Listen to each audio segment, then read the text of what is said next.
Hi everybody, my name is Dr. Corey Wren. I'm a vegan sociologist, vegan feminist, and a vegan witch. Happy full moon, happy harvest moon, blood moon.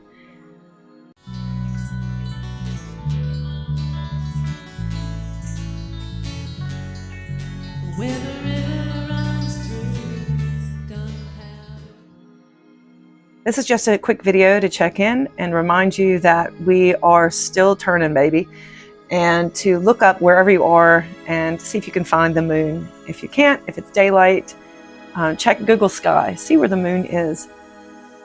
This is the harvest moon, and the harvest moon is typically a time for us to think about what we've achieved thus far this year, remembering that the witch's year actually begins in Samhain season, so we're almost at the end of the year, the witch's year.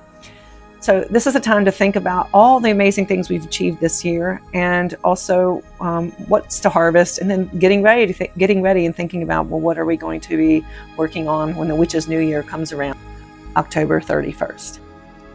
Because this is also a blood moon, I've also been thinking quite a lot about our animality, our shared animality, and how our blood pulsing through our bodies right now is surely impacted by the moon and lunar cycles.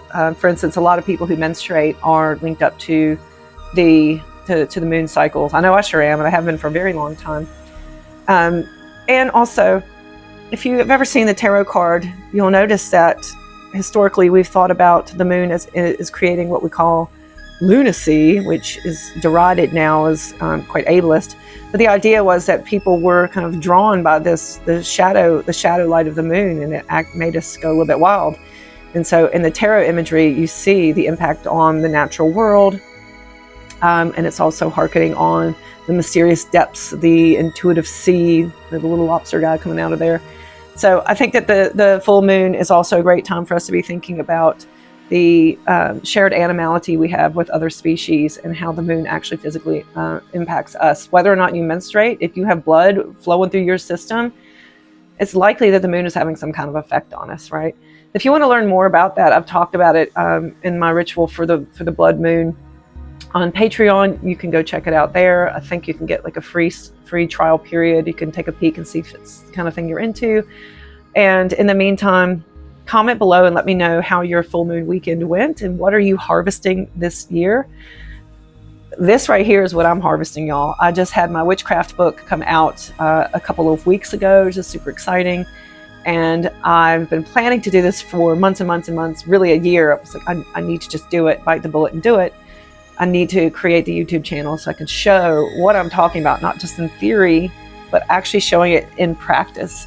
So this channel is my harvest for this harvest moon. So thanks very much for checking it out. I know I'm brand new to YouTube and brand new to all this stuff, and I really have cherished all the support I've been getting thus far from people.